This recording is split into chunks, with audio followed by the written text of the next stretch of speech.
Wow. It is gonna be a beautiful morning, but we're a little late. Let's roll.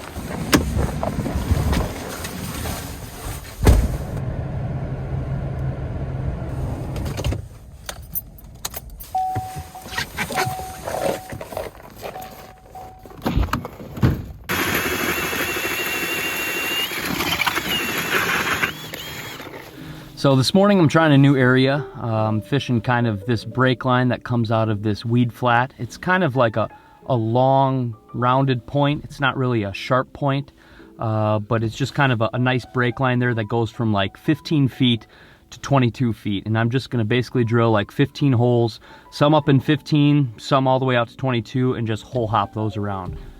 I can see on my Vexilar up in 15 feet, there's a little bit more weeds, and it slowly tapers off as you hit about 21 feet. So I feel like if I can just kind of stay on that weed line when the sun comes up, I might have an opportunity at some fish.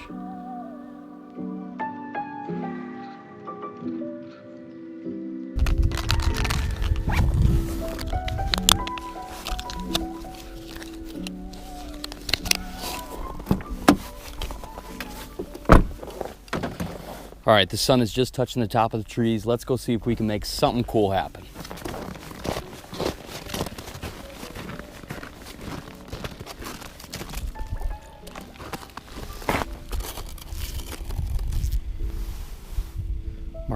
Marking, couple marks. There we go, fish on, small fish.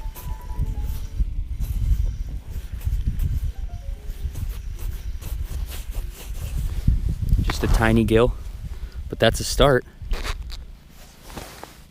See you, buddy. Looks like there's another one right down there. Going right back down. Yeah, there's another one there. Come on. Come on. Come on. Oh, he's gonna do it. He's hungry. There we go. Fish on. Ooh, maybe a better fish. Definitely, I think, a little better gill.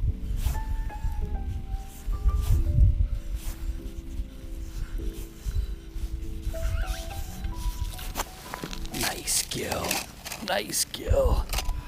Oh, they're here. Beautiful. This is, I don't know, probably at 8.5 incher. This would be an absolute beautiful eater. I'm not eating today. I've got a lot of fish in my freezer. It's a gorgeous morning. I had one mark in 20 feet, and that fish seemed like really negative. But I moved up here, and these fish seem excited about it. Oh, high mark, 1 or 2 feet off. Come on.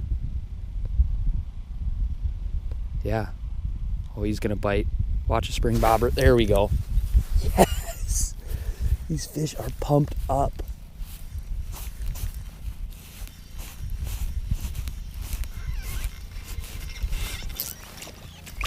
Beautiful gill. Bingo. Nice. I'm using just a little Clam Pro tackle, half ant drop. This is 150% my favorite bluegill bait. It's just a tiny little ant. I got a couple Euro larvae on the back. For a while, I think they were gonna discontinue it, but then they didn't. My favorite colors in this are white and yellow, and then they make a white and red. I like to kind of take that knot and pull it all the way back so it sits kind of like semi at an angle. I don't like it totally at a 90-degree angle like I would like a normal drop jig, but I just pull it back here and boom. I feel like I have really good hookup ratios with these. I love the hooks on them, and it's just a tiny little ant profile. I don't know, for some reason it seems like these gills will choke a half ant opposed to some other baits I've played with.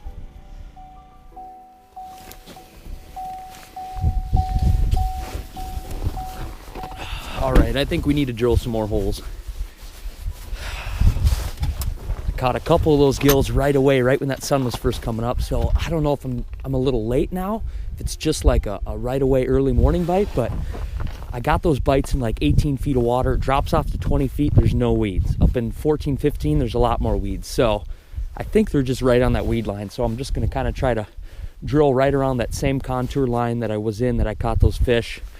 I don't know. We got to drill more. Keep moving and grooving.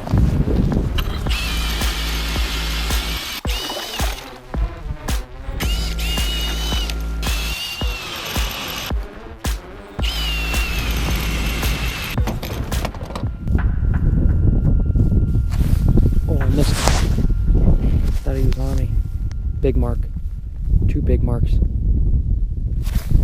Nice fish. School of them. There's a school of something down there.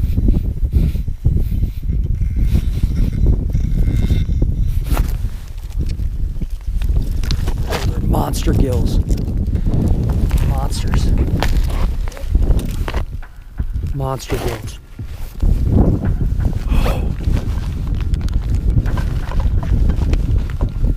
Monster gills.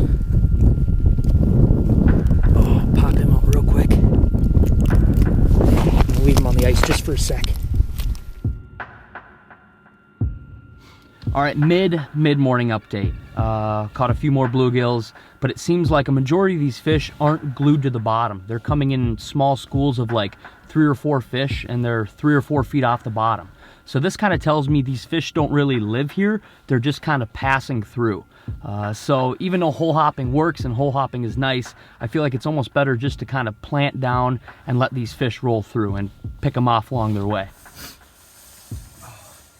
I don't care what kind of clothing you wear, how tough you are, there's nothing better than flipping over the shack and getting warm. Got the buddy heater on low.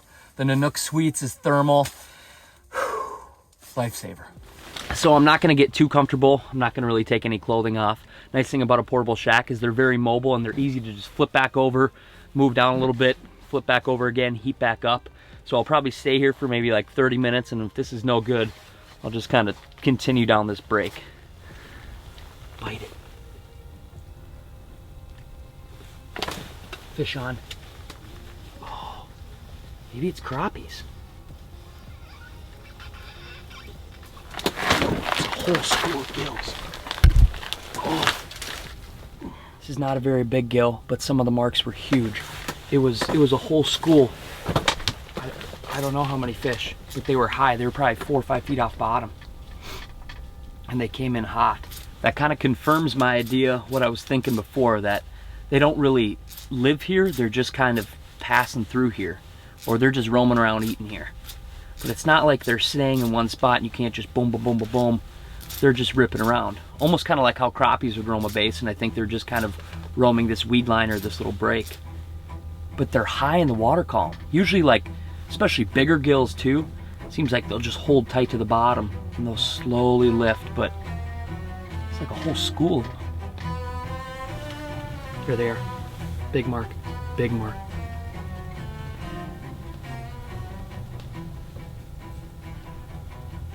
Come on, eat it. Got him. There's another one down there.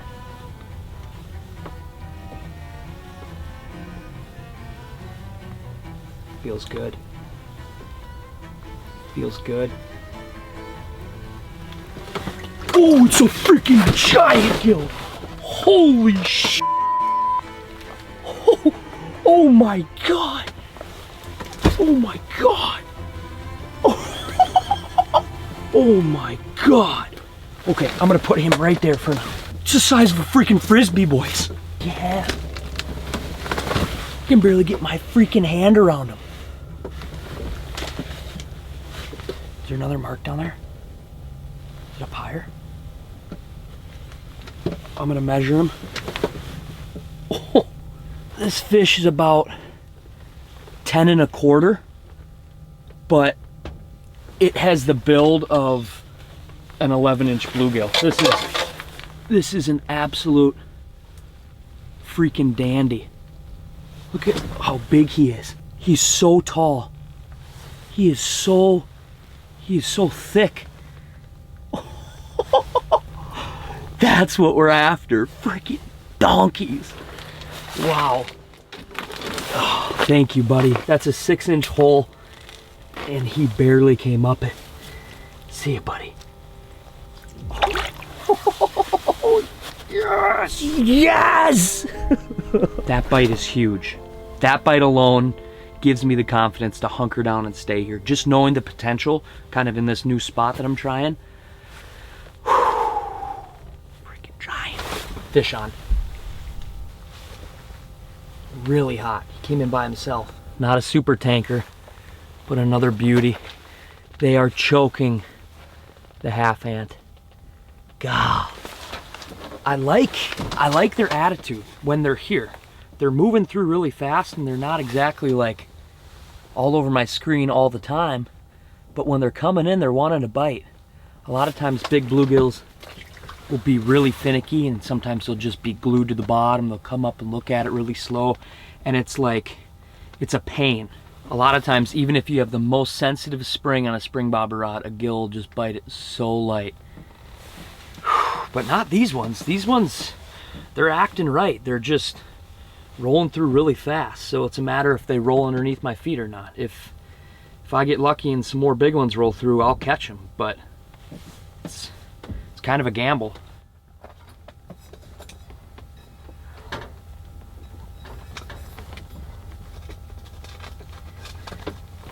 Oh, big mark. School of them. Oh, I just missed him. Come on, big mark, he's still there. Two of them. Fish on. There's a whole school of them. Stay there. Don't leave. Don't leave. Don't leave. Oh, it's a school of crappies.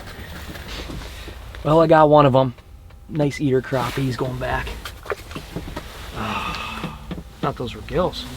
And that is all she wrote, at least for this morning. It seems like those fish kind of stopped moving through.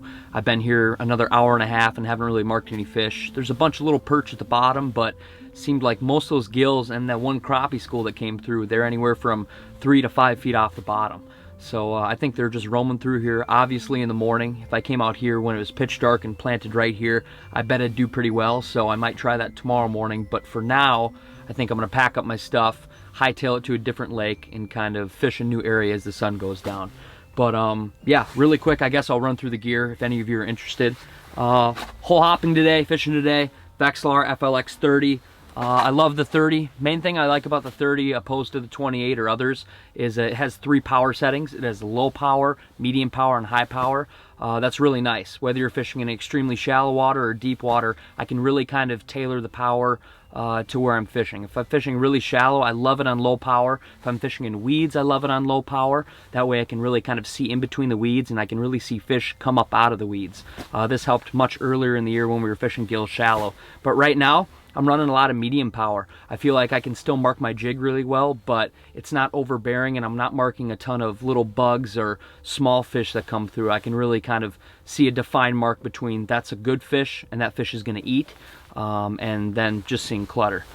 Rod and reel today. Rod, Elliott Rod's Inhaler. I love this rod. I've really become, I guess, maybe even too trustworthy with this spring bobber. I love this rod. It's really parabolic, so when you do hook up, you kind of fight the whole fish on the rod. But I'm falling in love with spring bobber rods more and more. The more I fish pressured lakes or finicky fish, it just seems like a spring bobber. Just being able to detect the smallest bite can be the difference between catching a trophy-sized panfish and not even detecting the bite at all.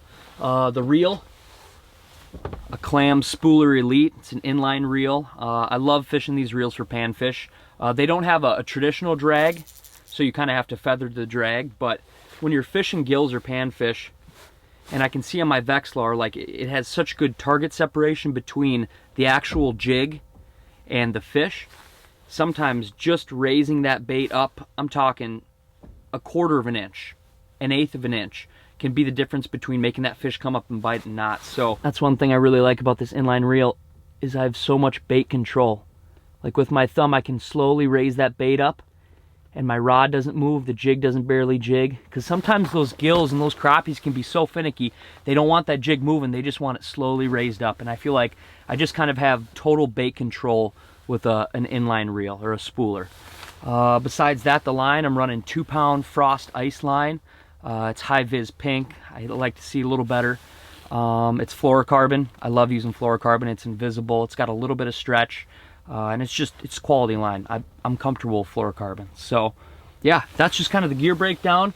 I'm definitely going to expand upon this spot. I think tomorrow morning I might come out here really early, probably drill a bunch of holes. I'll start the morning out planted here, and then I might hole hop kind of as the sun comes up. So yeah, thank you guys for watching just this short little day trip. I appreciate it.